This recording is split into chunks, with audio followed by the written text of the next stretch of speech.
A movie called The White Helmets won the Academy Award for Best Documentary Short Subject. On the movie poster, we see the words, "To save a life is to save all of humanity." That sounds nice, but what does it mean? If someone's about to get hit by a car and I save him, how have I saved all of humanity? All of humanity wasn't about to die. So, what sense does it make to say that if you save a life, you're saving all of humanity? Well, when we understand the source of the quotation, it actually makes perfect sense. The problem is that if you start asking people where that quotation comes from, many of them will say that it comes from the Quran. And that's what we hear in the acceptance speech. Director Orlando von Einsiedel reads a message from White Helmet's founder Raed al-Salah, and millions of viewers get the following introduction to the Quran. We're so grateful that this film has highlighted our work to the world. Our organisation is guided by a verse from the Quran. To save one life is to save all of humanity. We have saved more than 82,000 Syrian lives.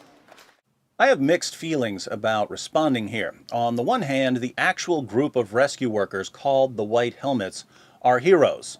When bombs start dropping in Syria, most people run away from the bombs. The White Helmets run towards the bombs to try to rescue as many people as possible. The short documentary, The White Helmets, follows three of these guys around as they try to save people. So part of me says, look, these guys are saving lives. If they think the Quran is against violence, let them think that. Who cares, as long as they're pulling children out of rubble and getting them to a hospital. On the other hand, the longer people continue to misrepresent what the Quran says, the longer the violence will continue, because no one's going to deal with the real source of the violence if they think that the Quran is all about saving lives. In other words, the White Helmets are dedicated to saving lives, but one of the best ways to save lives is to refute the lies about the Quran. Ironically, the filmmakers and actors at the Oscars, who are normally pretty clueless about everything that doesn't involve making films or pretending to be other people, should be some of the best informed people in the world when it comes to the quotation, "To save a life is to save all of humanity." They're the last people who should fall for, "This is what the Quran declares." Why? Because they've all seen Schindler's List, which won 7 Oscars, including Best Picture, and one of the most famous scenes in Schindler's List is where Schindler, a different kind of Oscar, is about to flee because he was a member of the Nazi Party. But all the Jews he saved give him a ring with a memorable inscription.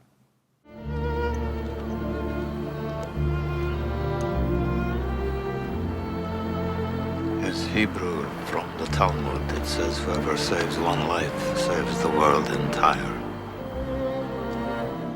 That's strange. The Jews think that this quotation comes from the Talmud.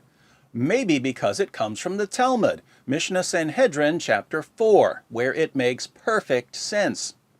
It's a commentary on Genesis 4:10. In Genesis 4, Cain kills Abel, and God says to Cain in verse 10, "What have you done? The voice of your brother's blood is crying out to me from the ground." Jewish rabbis pointed out that the verse doesn't actually say your brother's blood cries out to me from the ground. It says your brother's bloods, plural, cry out to me from the ground.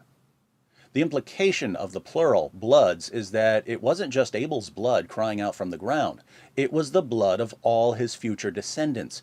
Abel would have had lots of children, and those children would have grown up and had children, and so on. So Cain wasn't just killing Abel, he was killing all of the future generations that would have come from Abel. And the rabbi commenting on this concludes that if you kill a man, you're killing an entire world, and that if you save a man, you're saving an entire world. The Jews of Arabia liked to quote this rabbi when they discussed the story of Cain and Abel, and not surprisingly, his words ended up in the Quran. Muslims like to point out that the Quran says, "To save a life is to save all of humanity," but they don't like to quote the actual verse because the actual verse states that this was a command for the children of Israel, the Jews. But let's read the entire passage so we can see why this verse makes absolutely no sense in the Quran. The passage begins in Surah 5, verse 27 of the Quran, a passage about Cain and Abel. And, O Muhammad, recite to them, to the Jews, the story of the two sons of Adam, Abel and Cain. In truth, when each offered a sacrifice to Allah, it was accepted from the one, but not from the other. The latter said to the former, I will surely kill you. The former said, Verily, Allah accepts only from those who are al-mutakun, the pious. If you do stretch your hand against me to kill me, I shall never stretch my hand against you to kill you. For I fear Allah, the Lord of the Alameen, the worlds of mankind, jinn, and all that exists. Verily, I intend to let you draw my sin on yourself, as well as yours. Then you will be one of the dwellers of the fire, and that is the recompense of the Zalamun, polytheists and wrongdoers. So the nafs, his ego, of the other, latter one, encouraged him and made fair seeming to him the murder of his brother. He murdered him and became one of the losers. Then Allah sent a crow who scratched the ground to show him to hide the dead body of his brother. He, the murderer, said, Woe to me! Am I not even able to be as this crow and to hide the dead body of my brother? Then he became one of those who regretted. And here we have the verse in question. Because of that, because of what? Because of something to do with the story of Cain and Abel, we ordained for the children of Israel. Notice that almost no one who quotes this verse ever reads this part, saying that it was for the children of Israel, that if anyone killed a person, not in retaliation of murder or to spread mischief in the land, it would be as if he killed all mankind. And if anyone saved a life, it would be as if he saved the life of all mankind. And indeed, there came to them our messengers with clear proofs, evidences, and signs. Even then, after that, many of them continued to exceed the limits, e.g. by doing oppression unjustly and exceeding beyond the limits set by Allah by committing the major sins in the land. Now, how does any of that follow from the story of Cain and Abel? In the Talmud, a Jewish rabbi draws attention to a Hebrew word, the word bloods, and he makes the case that God is telling us that if you kill someone, you're actually killing far more people than you think. But that discussion is missing from the Quran. So how do you get from Cain killed Abel and a bird came along to show Cain how to hide the body to the claim that to kill a person is to kill all mankind and to save a person is to save all mankind? Makes no sense in the Quran, and this is yet another example of Muhammad plagiarizing without really understanding what he's plagiarizing. But why should that bother us when a group of Muslims is saving people because they believe that Allah wants them to save people? The Quran does say that Allah ordained for the children of Israel that if anyone saved a life, it would be as if he saved the life of all mankind. So the same would apply to Muslims who are rescuing people who haven't hurt anyone. If a Muslim saves someone, he's saving the future descendants of that person.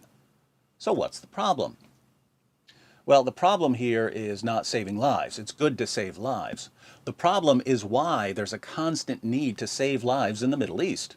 And the reason there's a constant need to save lives in the Middle East is found in the very next verse, where Allah gives a command for Muslims. The verses that come before this are about Cain and Abel and the revelation given to the Jews. Verse 33 is a command for Muslims. Allah says, "The recompense of those who wage war against Allah and His Messenger and do mischief in the land is only that they shall be killed or crucified, or their hands and their feet be cut off from opposite sides, or be exiled from the land. That is their disgrace in this world, and a great torment is theirs in the hereafter." They shall be killed or crucified or dismembered or exiled. For what? For waging war against Allah. How do you make war against Allah? By making mischief in the land, opposing Sharia, promoting the wrong religion, promoting the wrong sect of Islam, leaving Islam, wearing the wrong clothes, etc. The Shias are making mischief in the land. We have to kill them. No, the Sunnis are making mischief in the land. We have to kill them. No, the secularists are making mischief in the land. We have to kill them. No, the Christians are making mischief in the land. We have to kill them. ISIS jihadis are doing exactly what Surah 5, verse 33 of the Quran commands. The result of this command is an endless bloodbath, and that's why we need the white helmets to try to save as many people as possible before everyone's been slaughtered in the name of Allah. What I find amazing is that the white helmets draw their inspiration for rescuing people from Surah 5, verse 32, a command for the children of Israel, which comes right before Surah 5, verse 33, a command for Muslims to kill and crucify and dismember people. So I wish the best for the white helmets. May they continue to be fearless, and may the world support their efforts to rescue victims of the war in Syria. But their work will never be finished so long as the West, including Hollywood, continues to pretend that the message of the Quran is peace. Let's all agree to help the white helmets save lives by exposing Muhammad and the Quran.